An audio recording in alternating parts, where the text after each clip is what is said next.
Bismillahirrahmanirrahim. Assalamualaikum. I am Muhammad Uwais Karni, IBA JES THM and USE teacher alumni. So today we are going to learn the second part of the Mughal Empire. हमने first class के अंदर जो पढ़ा था वो Mughal empire, how the Mughal empire was formed और established in the subcontinent. और उसके बाद फिर हमने पढ़ा जी बाबर ने 4 साल हुकूमत की। उनके बाबर के बाद फिर जी कौन आए, बाबर के बाद आए उनके बेटे हुमायूं को फिर बैटल ऑफ चौसा और बैटल ऑफ कनौज में शिकस्त दी शेर शाह सूरी ने। उसके बाद जी सूरी डेंसिटी रही 15 साल तक, 1540 से 1555 तक। On then Humayun come back and re-establish the Mughal empire in the subcontinent. तो जी अब हम ये वहाँ से चल रहे हैं, कहाँ से जी, हुमायूं ने जब दोबारा जी सूरियों को हरा के और जी अपनी मुगलिया सल्तनत दोबारा कायम की। तो ये सेकंड पार्ट है और अब हम इधर से स्टार्ट करेंगे। मैंने पीछे से रिवाइज़ करने का मकसद ये था ताकि स्टूडेंट्स को थोड़ा जहन में आ जाए from where we have started and from where we are going to study. ठीक है जी। Mughal empire reestablish in 1555 Nasiruddin Mohammad Humayun ने बना लिया। और उसके बाद जी इनकी मौत किस तरह हुई थी कि लाइब्रेरी के ऊपर से सीढ़ियों से गिरे थे और इनकी मौत हो गई थी। ठीक है जी। और Humayun tomb built under the guidance of Haji Begum in Delhi in 1556। तो इनकी कब्र कहाँ है जी, दिल्ली के अंदर है। और किन की गाइडेंस के अंडर बनी थी, हाजी बेगम के। उसके बाद जी the great empire of the Mughal और the great ruler of the Mughal empire Akbar came forward and became the king of the Mughal empire. 1556 के अंदर जी अकबर को फिर मौका मिला था कि जी वो मुगलिया सल्तनत को संभालें। और अकबर जो हैं वो 1555 से लेके 1605 तक मुगलिया सल्तनत इन्होंने संभाली थी और चलाई थी और किंग रहे थे। ये जो टेन्योर है यू हैव टू मेमोराइज। काफ़ी दफ़ा टेस्ट के अंदर ये जो टर्म है ये पूछा जाता है, टेन्योर पूछा जाता है कि from when the Akbar started to rule over the subcontinent. तो जी 1556 से लेके 1605 तक अकबर ने रूल किया था। जी कहाँ पैदा हुए थे, बॉर्न हुए थे 15 अक्टूबर 1542 के अंदर और इनका नाम था जलालुद्दीन मोहम्मद। उमरकोट के अंदर पैदा हुए थे। उमरकोट में आपको याद होगा कि जी मैंने पिछली क्लास में ये रिपीट किया था कि जब हुमायूं बैटल ऑफ चौसा के बाद, बैटल ऑफ कनौज के बाद यहाँ से गए थे, एक राजपूत किंग था जो हमारे पास सिंध के अंदर उमरकोट है, वहाँ पे इन्होंने पनाह ली थी। तो जब वहाँ पे पनाह ली थी तो उस पनाह के दौरान जो जी अकबर हैं, अकबर की पैदाइश हुई थी। क्योंकि ये देखिए 1540 के अंदर वो जब यहाँ से गए थे, मतलब जब सूरी डेंसिटी बन चुकी थी 1540 में, तो 2 साल तक वो यहाँ भटकते रहे थे और उसके बाद वो फिर सेल्फ एग्जाइल के ऊपर चले गए थे पर्चिया। तो उस दौरान जी अकबर की पैदाइश हुई थी। तो जी अकबर मरे किस तरह थे, अकबर डायरिया की वजह से मरे थे 27 अक्टूबर 1605 के ऊपर और 63 ईयर्स थे। ठीक है। उम्र कितनी थी, 63 साल। किन की जी, अकबर की। Fatehpur Sikri Agra Mughal empire present day. जी इनकी आजकल कब्र कहाँ है, फ़तेहपुर सिकरी आगरा के अंदर है, जो कि यूपी उत्तर प्रदेश इंडिया के अंदर है। ठीक है जी। ये नीचे और लिखा हुआ है जी कि सिकंदरा आगरा के अंदर है, जो कि मैं ऊपर बता रहा था। हाँ, टेस्टों के अंदर एक ये सवाल आता है कि what is the mother name of Akbar. तो Hamida Bano Begum was the mother of the Mughal king Akbar. उसके बाद जी 13 years and the 6 month and the Kalanaur at the time of crown. जब जी अकबर ने कलौनौर के अंदर जब तख्त संभाला तो वो 13 साल 6 महीने के थे। Bairam Khan appointed as the guardian of the Akbar from 556 to 60, मतलब 4 साल 1556 से 1560 तक Akbar Bairam Khan became the guardian of the Akbar. मतलब बहुत छोटे थे, 13.5 साल के थे, तो बैराम खान उनके गार्डियन अपॉइंट हुए थे। तो ये आपके जहन में होना चाहिए कि बैराम खान कौन थे, इनके गार्डियन थे। Akbar took administration without any influence in 1562। Akbar Hindu wife Mariam al Zamani, Hira Kunwari, हकराबाई एंड जोधाबाई। तो ये अकबर की जो हैं सारी वाइफ्स हैं, उनके नाम्स हैं। और जी एक थी पेटीकोट गवर्नमेंट।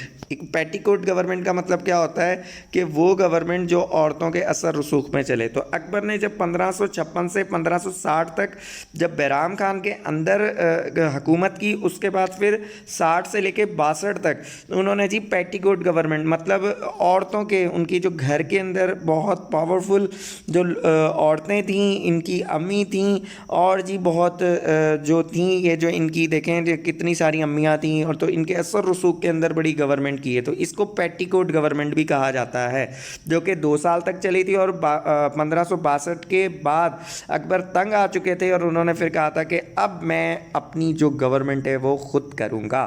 तो फिर अकबर ने क्या किया, फिर अकबर ने बहुत सारे काम किए।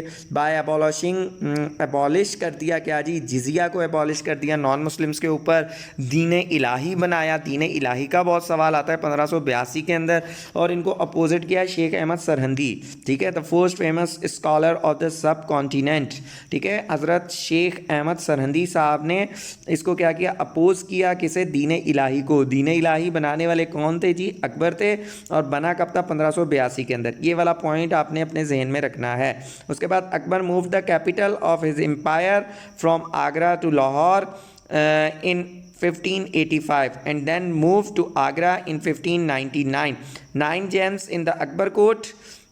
उसके बाद जी अकबर ने क्या किया जी, अपना कैपिटल जो मूव कर लिया आगरा टू लाहौर, और उसके बाद फिर जी उन्होंने मूव किया लाहौर टू आगरा। तो ये वाला पॉइंट याद करने वाला है कि अकबर ने कहाँ कैपिटल मूव किया था, और फिर उसके बाद दोबारा जो अपना कैपिटल है वो आगरा में जो है रीट्रांसफ़र कर दिया था। अकबर के जो कोर्ट के 9 जेम्स थे, ये सवाल आता है कि how many persons in the Akbar courts और in the gems of Akbar court. तो 9 थे। ये वाला आपको जो नंबर है वो याद होना चाहिए। He was remarkable for his religious tolerance. जी जो अकबर थे वो जो मुसलमानी तौर पे कट्टर नहीं थे, वो उनके अंदर बहुत बर्दाश्त थी। That's why he form the दीन इलाही। तो अकबर ने ही स्टार्ट किया था अपेयरिंग फ्रॉम झरोका। झरोका के अंदर से दिखने का जो ट्रेडिशन था, रवाज था। तो Akbar was the founder of this tradition to appear from the jharokha और to watch the whole public of his empire. उसके बाद जी इन्होंने क्या किया, बेल्ट इलाहाबाद फोर्ट बनाया, आगरा फोर्ट बनाया, 1565 के अंदर लाहौर फोर्ट बनाया।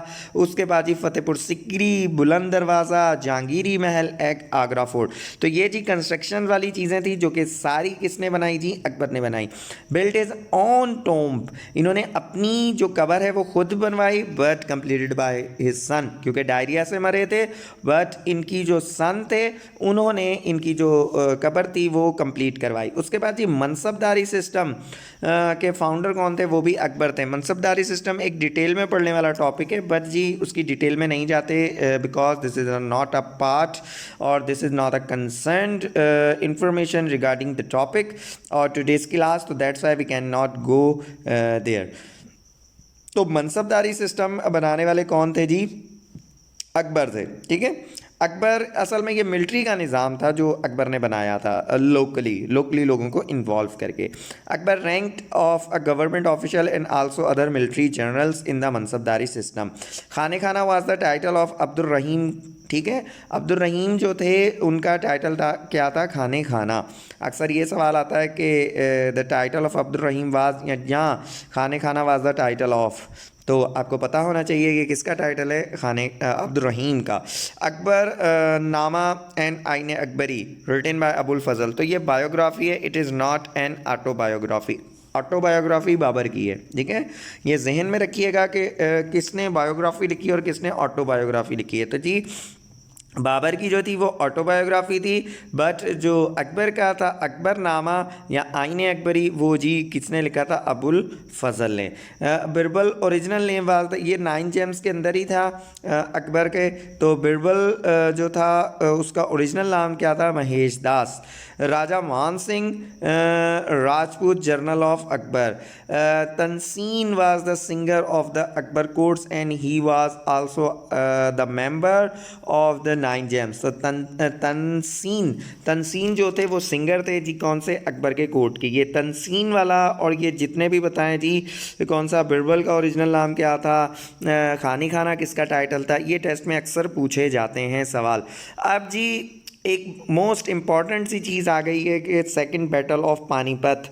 तो फर्स्ट बैटल ऑफ पानीपत 1526 में हुई थी, ठीक है जी। इसके in the aftermath of the first battle of Panipat Mughal empire was established in the subcontinent, but second battle of Panipat was fought after the Humayun, ठीक है। हुमायूं की डेथ के बाद जो है सेकंड बैटल ऑफ पानीपत लड़ी गई थी, fought on the 5th November 1556 in Haryana, ठीक है जी। हरियाणा करीब है जी, इस वजह से पानीपत का मकाम है, बट जो जगह है वो हरियाणा है, हरियाणा शहर है।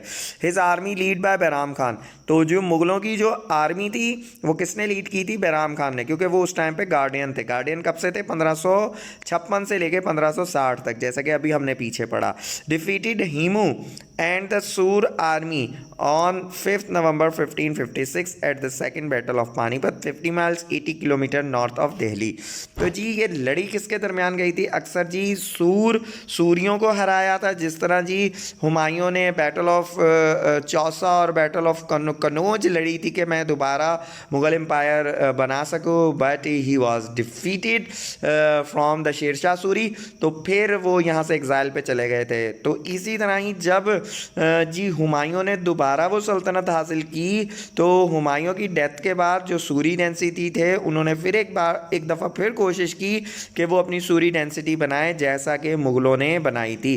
तो उस टाइम पे जी ना खुद मुग़ल जनरल कोई था सेकंड बैटल ऑफ पानीपत के अंदर, मतलब कोई खुद मुग़ल नहीं था। मिसाल के तौर पे अकबर थे ना उस टाइम पे किंग, तो अकबर खुद नहीं गए थे जंग के अंदर। और दूसरी तरफ जी जो कौन थे जी, जो सूरी थे, ठीक है, हिंदू जर्नल, दूसरी तरफ थे सूरी।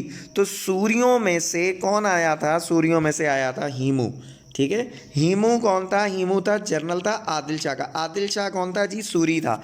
आदिल शाह सूरी था और अकबर कौन था, मुग़ल था। तो जो ये जो मुग़लों की तरफ से था बैराम खान, वो गार्डियन था अकबर का, तो इस वजह से वो लड़ने गया था। और आदिल शाह खुद नहीं आए थे लड़ने, उन्होंने हीमू को भेजा था। तो ये एक पॉइंट है जो अक्सर कंफ्यूज करता है कि Adil Shah and Akbar was not fought in the second battle of Panipat, but the guardian of the Akbar and the general of the Muhammad Adil Shah was fought in the second battle of Panipat, and in the end Mughal became the victorious in the second battle of Panipat। तो जी जो सूरियों का ख्वाब था दोबारा अपनी सल्तनत कायम करने का, वो चकनाचूर हो चुका था। तो ये थी सेकंड बैटल ऑफ पानीपत, ताकि आप लोगों को थोड़ा अंदाज़ा हो सके। टेस्ट के अंदर अक्सर सवाल फर्स्ट बैटल, सेकंड बैटल और थर्ड बैटल की तरफ आते हैं। तो अभी तक हमने 2 बैटल्स पढ़ ली हैं, थर्ड बैटल हम बिल्कुल पढ़ेंगे आगे।